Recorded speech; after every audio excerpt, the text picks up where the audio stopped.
I know what you did, Maya. This marriage is a sham. I want a divorce. Oh my God. He's serious. I want a divorce. Minyi's voice thundered through the Grand Pearl Hotel ballroom as he shoved the 3-tier anniversary cake away from him.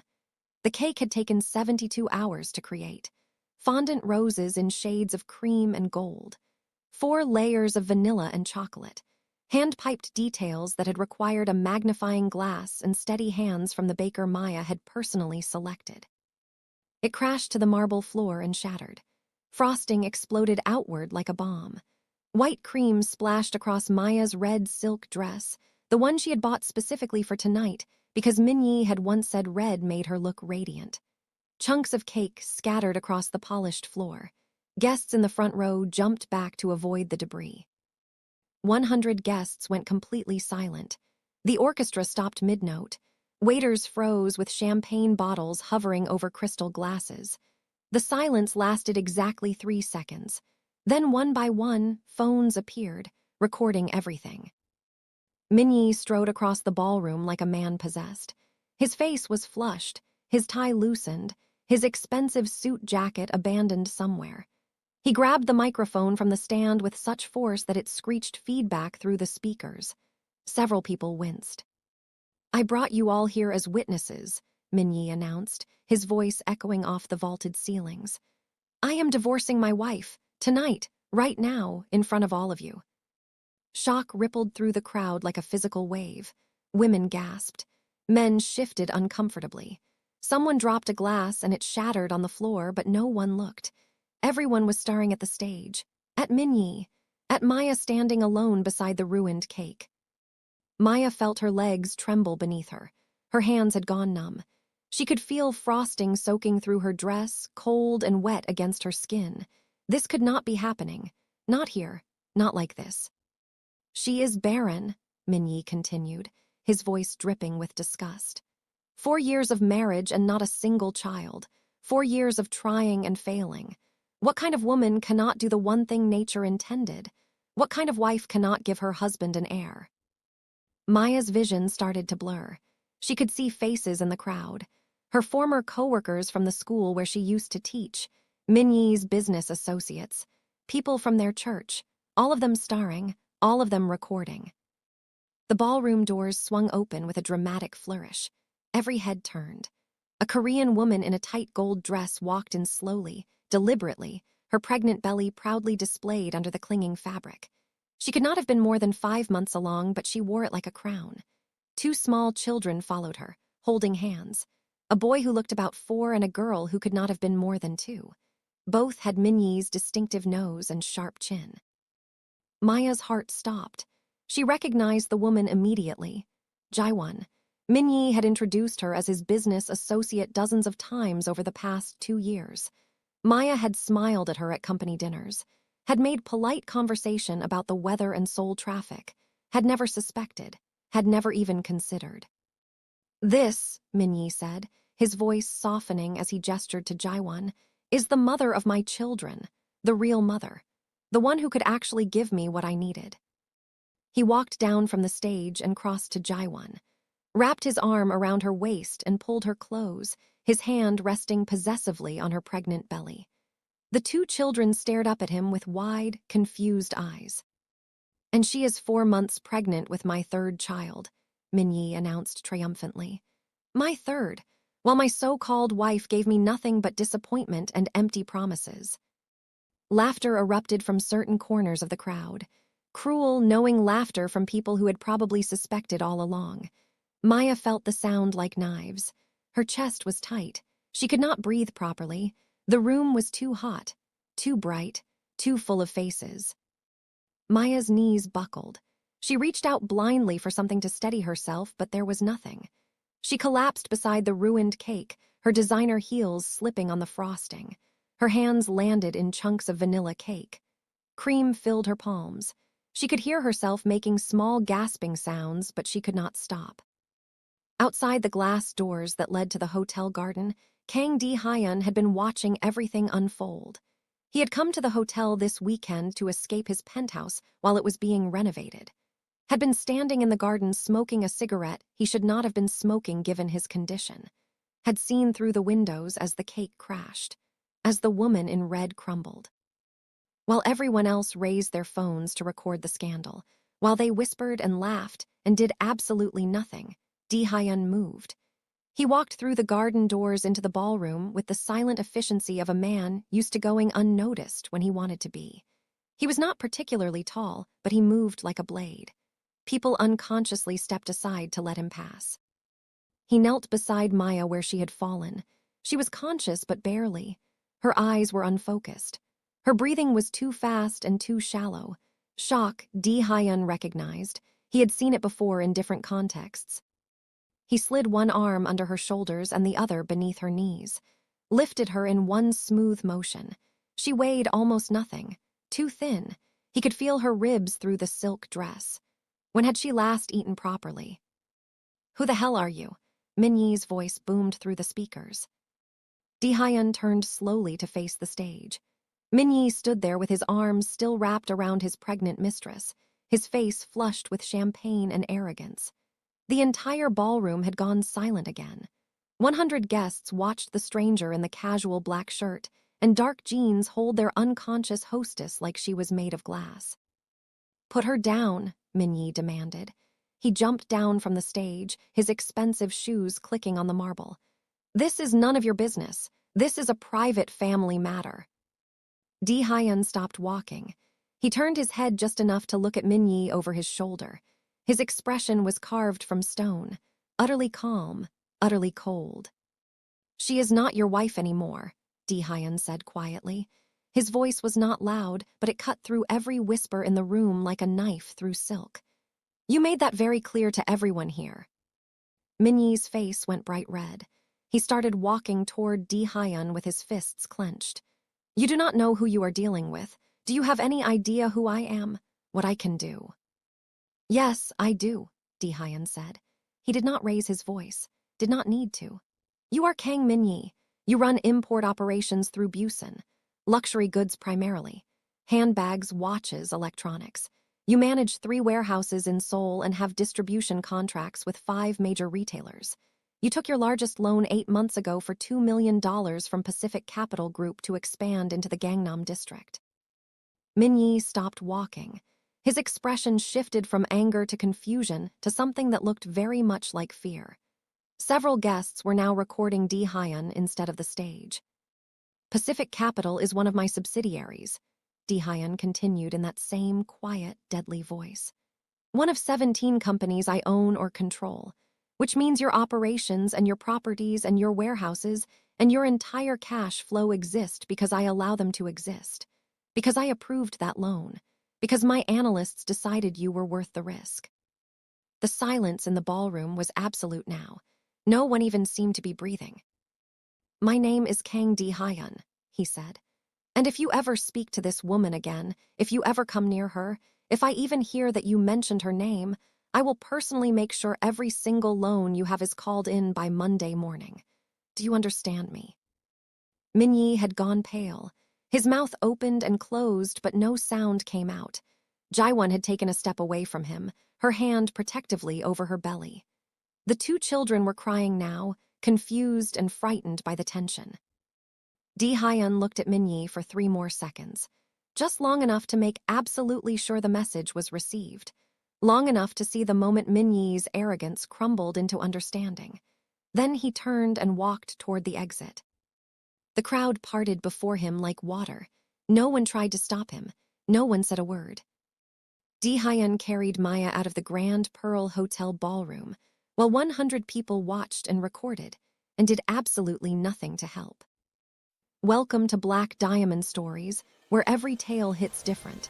If you're new here, hit that subscribe button right now because this story is about to take turns nobody expects. Stay till the end, trust me. He carried her through the lobby where hotel staff started to approach, but stopped when they saw his expression. He carried her outside, where the cool February night air hit them both. The valet parking attendant immediately stepped forward. "Sir, do you need?" "A car," Dehyun said. "Now." The attendant ran. Maya started to stir in his arms. Her eyes fluttered open, unfocused at first. She blinked several times, looked up at Dehyun's face without seeming to understand where she was or who was holding her. Then reality came crashing back. He saw the moment it hit her, saw her eyes widen and fill with tears. "Put me down," she whispered. Her voice was hoarse, broken. "Please put me down." Dehyun set her on her feet carefully, kept one hand on her elbow until he was sure she was steady. Maya swayed slightly but did not fall. She wrapped her arms around herself and stared at the ground. Her red dress was ruined. Frosting covered the front. Her hair had fallen out of its elegant updo. She looked like she had been in a war. "Thank you," she said without looking up. She was shaking. Full body tremors she could not control. "Where will you go?" Dehyun asked gently. "I don't know yet." Her voice shook with every word. "But that's not your concern. You've done enough. Your husband said you'd be leaving his house tonight." Maya flinched at the word husband like he had slapped her. "He's not my husband anymore. He made that very clear." "Exactly," Dehyun said, "which means you have nowhere to go." She finally looked up at him. Her eyes were red-rimmed, but her jaw was set with a determination that surprised him. "I'll figure something out. I always do." Dehyun pulled out his phone and sent a quick text. 30 seconds later, a black Mercedes pulled up to the curb. The driver, a man in his 50s with kind eyes, got out and opened the back door without saying a word.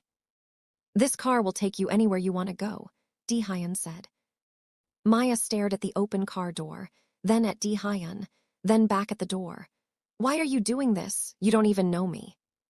"Because no one else in that ballroom was going to help you," Dehyun said simply. "And someone should." Something in Maya's expression cracked. The determination wavered. Her eyes filled with tears again, but she blinked them back hard, refusing to let them fall. "I have a sister, Simone. She lives in Brookhaven, about 40 minutes from here." "Then the driver will take you to your sister." Maya took a step toward the car and then stopped. She turned back to Dehyun and looked at him properly for the first time. Really looked at him. At his dark eyes that seemed older than his face. At his sharp features and the way he held himself with absolute stillness. At the casual clothes that somehow made him look more dangerous than any expensive suit could. "What's your name again?" she asked. "Kang Dae-hyun." "Thank you, Kang Dae-hyun." She said his name carefully, precisely. "I won't forget this, ever." "You don't owe me anything," Dehyun replied. Maya held his gaze for another moment. Then she got into the car. The driver closed the door gently and walked around to the driver's seat. Dehyun stood on the curb and watched the Mercedes pull away and disappear into the Friday night traffic. He stood there for a long time after the taillights had vanished, his hands in his pockets, his expression unreadable. Then he turned and walked back inside the hotel. He did not return to the ballroom. Through the glass doors, he could see it was still chaos. Dehyun took the elevator to the top floor and let himself into his penthouse suite. The space was massive and modern and utterly impersonal.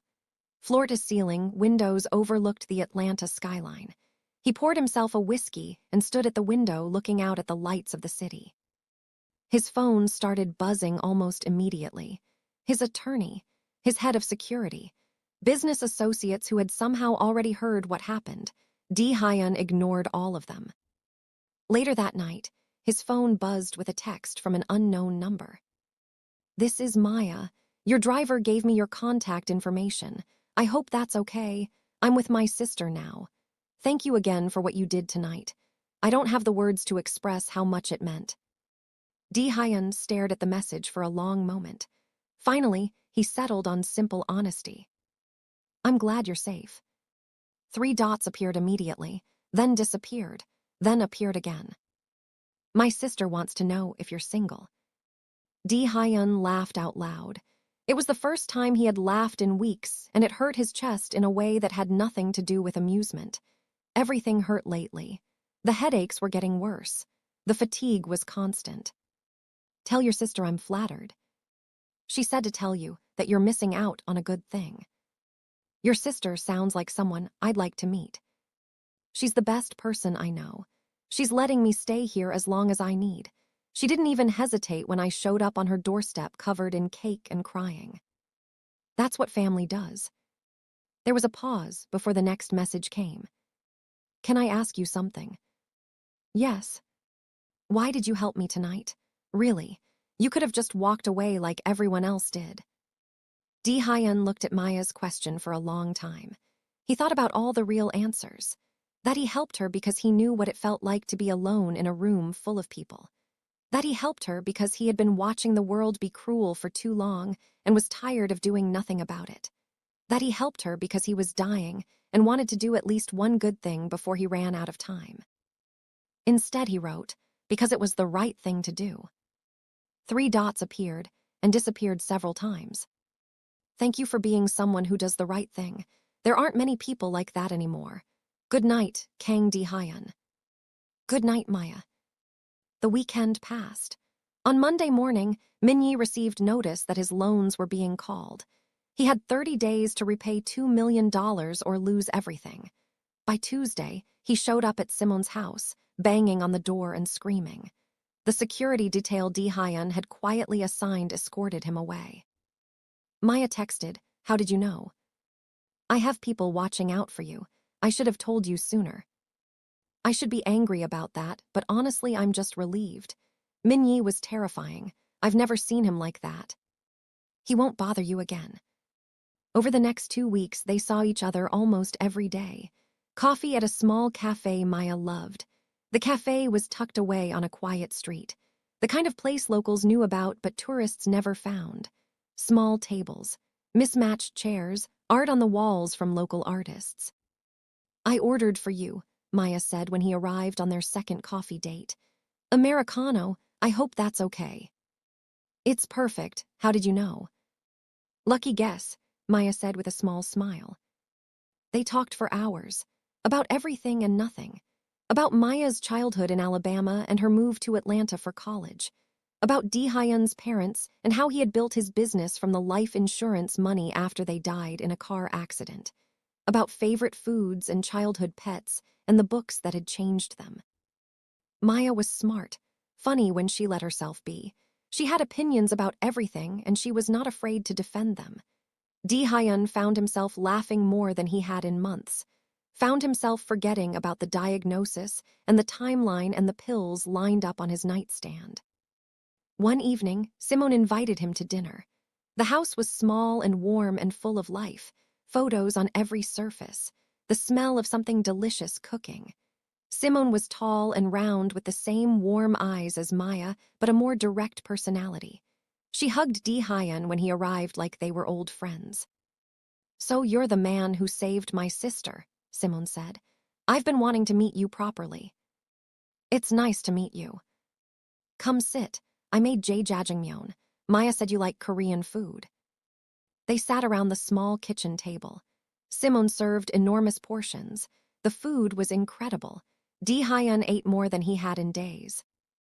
"You're too thin," Simone observed. "When was the last time you had a good home-cooked meal?" "It's been a while." "That's what I thought."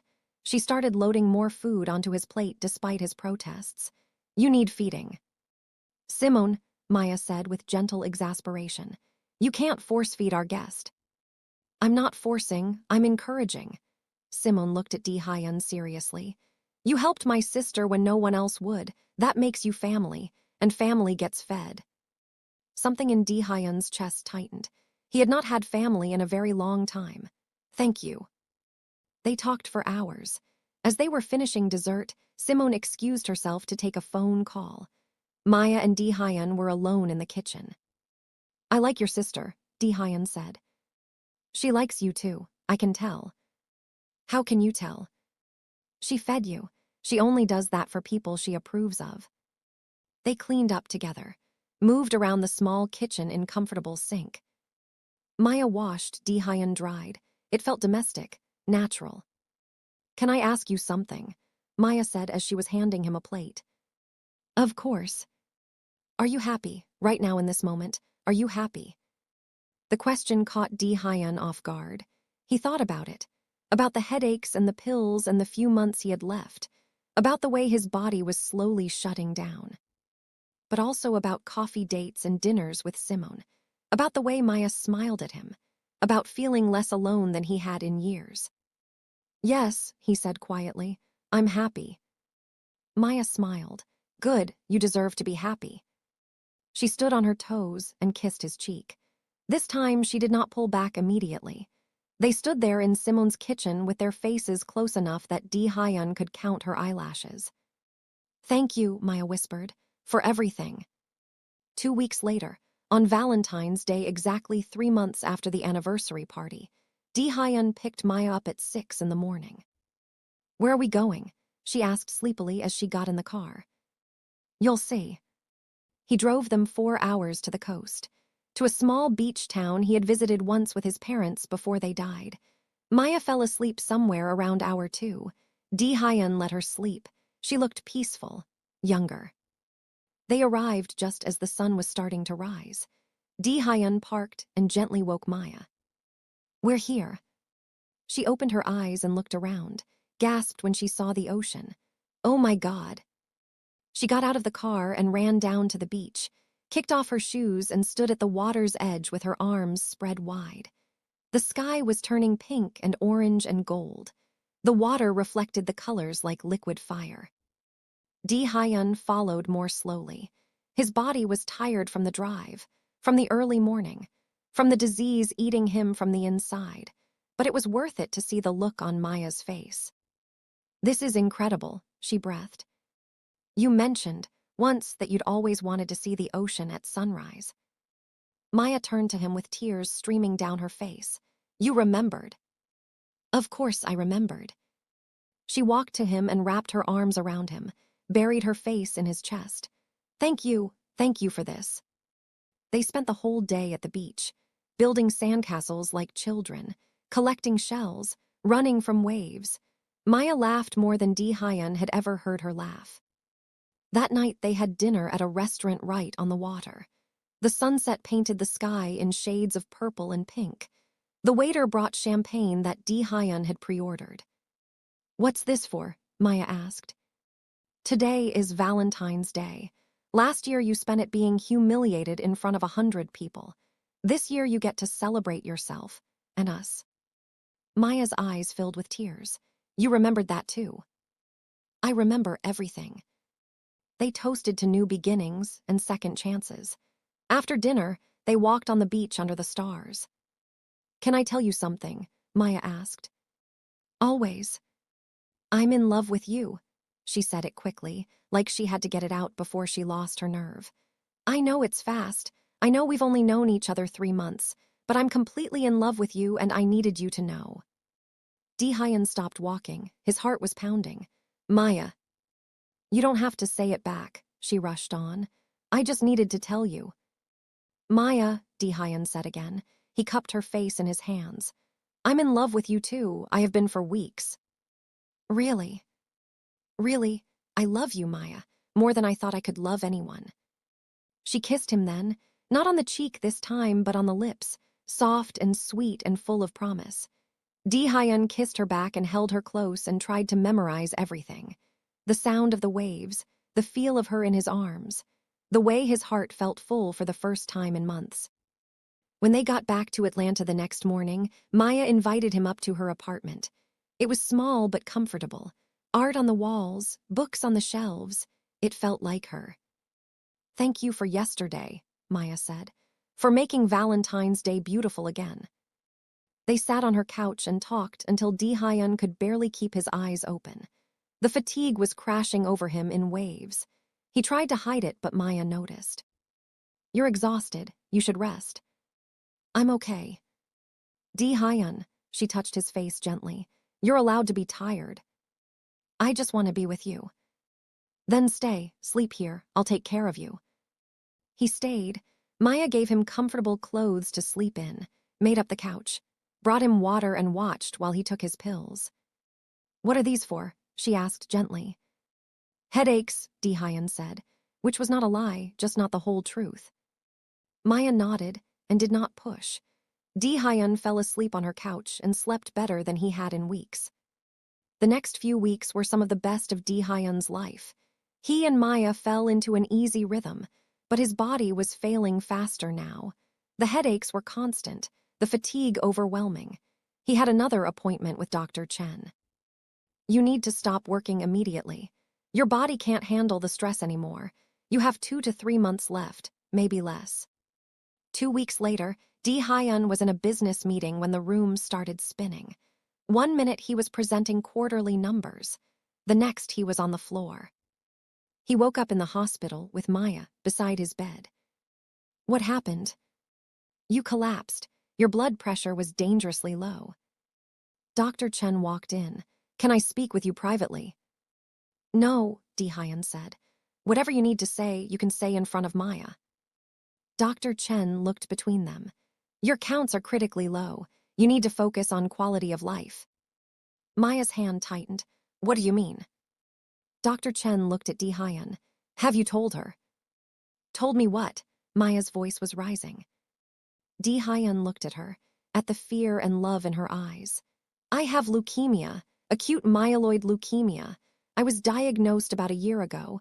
The treatments aren't working. I have about 2 to 3 months left. Maya stared. The color drained completely from her face. What? I'm dying. I've been dying this whole time. Maya pulled her hand away, stood up so fast her chair fell over with a crash. You're dying. Yes. For how long have you known? Since before I met you. And you didn't think I should know that. You let me fall in love with you knowing you were dying. I'm sorry. You're sorry, Maya laughed, but there was no humor in it, just pain. You're dying and you're sorry. Dr. Chen excused herself quickly. Maya wrapped her arms around herself. Tears were streaming down her face. How long? How long do you actually have? 2 to 3 months, maybe less. 2 months. She repeated it like she could not believe it. I thought we had time. I thought we were building something real. We are building something real. How? Maya demanded. How are we building something when you're leaving, when you knew from the start this would end? I didn't plan to fall in love with you. I was just trying to help that night. But then I got to know you and I couldn't stop. I'm sorry. I should have told you sooner, but I didn't want to lose this. I didn't want to lose you. Well, you're losing me now, Maya shouted through her tears. You're dying and I'm losing you and there's nothing I can do about it. She sank to the floor, her whole body shaking with sobs. Dehyun tried to get out of bed, but he was too weak. Too many wires. Maya, please. Don't, she said. Don't try to make this okay. It's not okay. Finally, Maya stood, wiped her face with shaking hands. I need time. I need to think about this. Okay.